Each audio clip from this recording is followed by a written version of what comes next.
हरे Krishna everyone. आज हम सीखेंगे लॉ ऑफ केमिकल कॉम्बिनेशन। ठीक है, ये क्लास 9 के एटम्स एंड मॉलिक्यूल्स का चैप्टर का पार्ट है।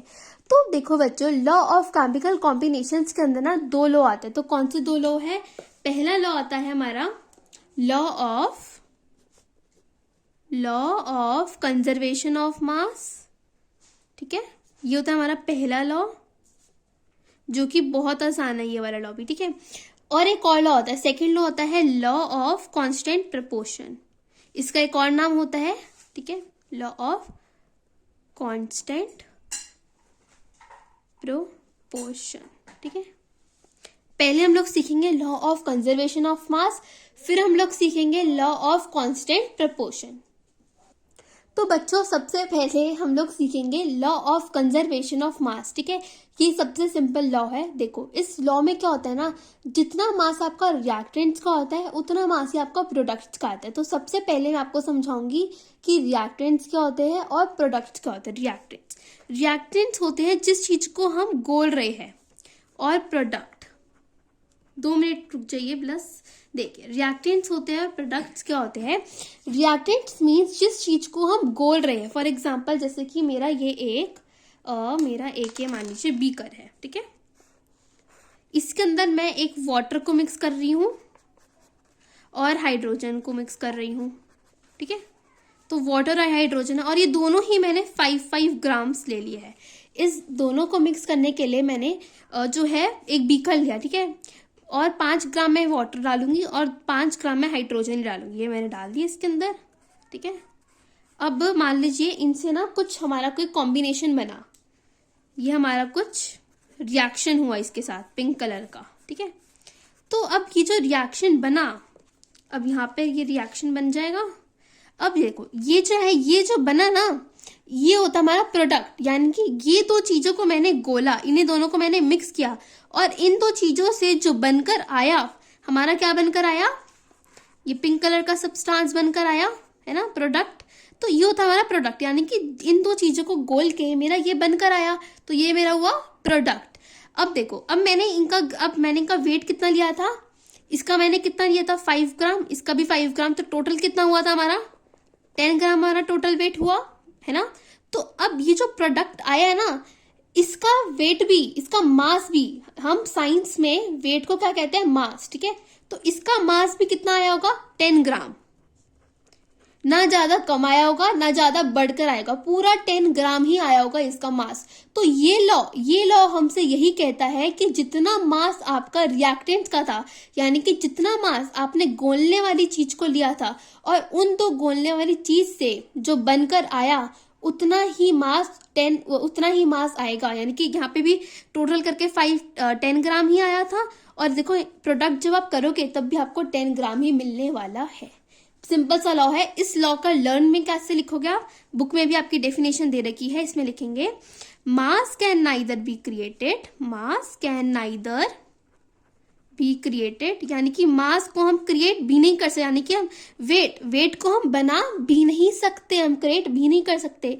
और लिखोगे फिर नॉर बी डिस्ट्रॉयड, और क्या नहीं कर सकते हम? नॉर बी डिस्ट्रॉयड, यानी कि हम मास को ना बना सकते हैं और ना ही कम कर सकते हैं। नॉर बी डिस्ट्रॉयड मतलब बना भी नहीं सकते और कम भी नहीं कर सकते।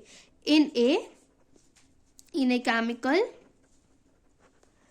मास can neither be created nor be destroyed in a chemical reaction. बस ये लॉ हमसे ये कहता है कि मास जो है वो बन भी नहीं सकता है और घट भी नहीं सकता है एक केमिकल रिएक्शन के अंदर, जो मैंने आपको भी ऊपर समझाया।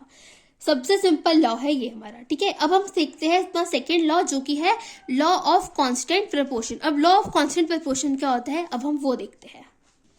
तो देखो बच्चों, लॉ ऑफ कांस्टेंट प्रपोर्शन, पहले आप इस लॉ का मतलब समझोगे।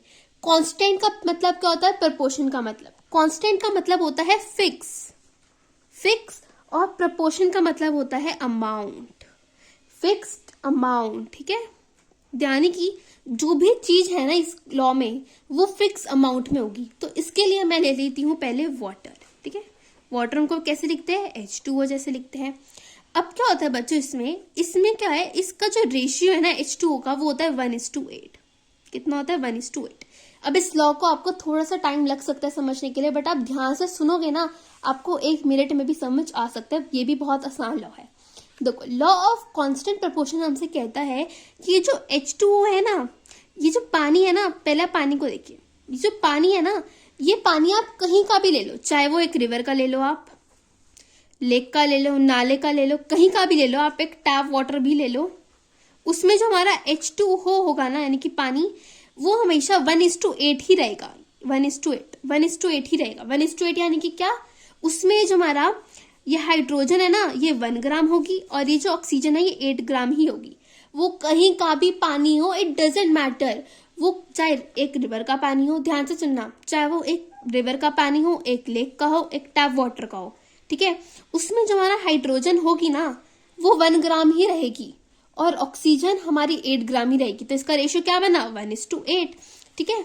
तो ध्यान से सुनना, 1 मिनट, देखो, मैंने मान लीजिए मैंने H2O लिया, ठीक है, ये कितना हमारा H2 है, इसमें हाइड्रोजन हमारी पता है कितनी होती है, वो कितनी होती है इसमें हाइड्रोजन हमारी 1 ग्राम, और ऑक्सीजन कितना होता है हमारा 8 ग्राम, ठीक है।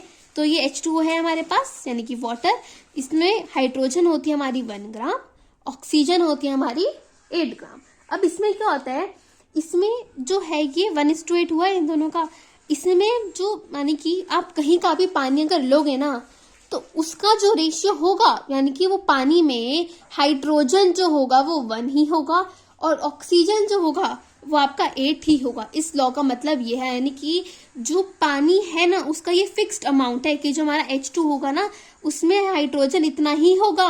ये नहीं है कि आप हाइड्रोजन को 2 ले रहे हो, 2 ग्राम ले रहे हो, नो, अगर आप हाइड्रोजन को 2 ग्राम ले रहे हो तो वो कुछ और ही बना देगा, वो पानी बनाएगा ही नहीं, ठीक है। तो आपको फिक्स्ड अमाउंट में ही लेनी है चीजें, और अगर हाइड्रोजन ले रहे हो तो हाइड्रोजन ही ले रहे, ये नहीं है कि अगर आपके पास हाइड्रोजन है नहीं, चलो भाई मैं उसकी जगह ना हाइड्रोजन की जगह हीलियम ले लेता हूँ, नहीं, आप हीलियम नहीं ले सकते।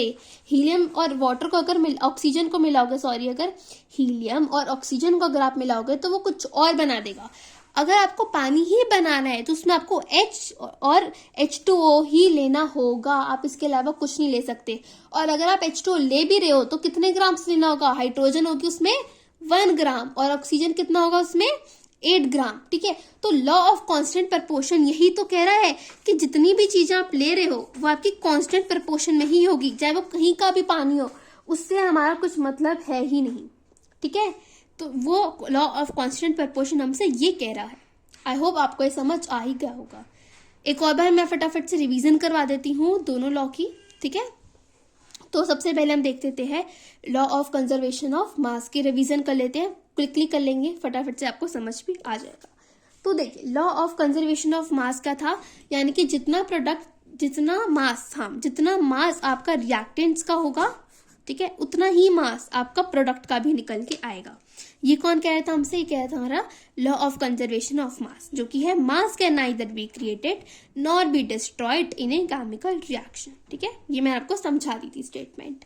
अब law of constant proportion, law of constant proportion का मतलब देखो, पहले कांस्टेंट का मतलब होता है फिक्स, और प्रपोर्शन का मतलब होता है अमाउंट, यानी कि आप जो भी चीज ले रहे हो वो आपकी फिक्स अमाउंट में ही होगी। फॉर एग्जाम्पल हमने लिया था पानी यानी कि H2O, अगर आप पानी रिवर का ले रहे हो, लेक का ले रहे हो, टैप वाटर ले रहे हो, कहीं का भी पानी ले रहे हो, उसमें जो H2O है यानी कि H मीन्स हाइड्रोजन, उसमें जो हाइड्रोजन है वो 1 ग्राम ही रहेगी, और ऑक्सीजन जो है वो 8 ग्राम ही रहेगी। यानी कि आप बदल ही नहीं सकते कि नहीं आज मेरे पास हाइड्रोजन नहीं है, मैं हीलियम से काम चला लूंगा, मैं हीलियम को ले लूंगा पानी बनाने के लिए। नहीं, आप हीलियम को नहीं यूज कर सकते पानी बनाने के लिए। अगर आपको यूज करना है तो हाइड्रोजन, उसकी मात्रा कितनी लोगे आप, उसका अमाउंट कितना लोगे, 1 ग्राम ही लोगे। तो ये हमारा कहता है लॉ ऑफ कांस्टेंट प्रपोर्शन। तो इसकी डेफिनेशन भी मैं यहाँ लिख देती हूँ, मैं लिख देती हूँ आपको यहाँ पर, ठीक है। तो मेरे पास जगह बची नहीं है तो सॉरी फॉर इट, मैं यहाँ लिख देती हूँ, इन ए केमिकल सब्सटेंस, ठीक है, in a chemical substance the element हमारा क्या ले लिया था हमने, H2O, द एलिमेंट इज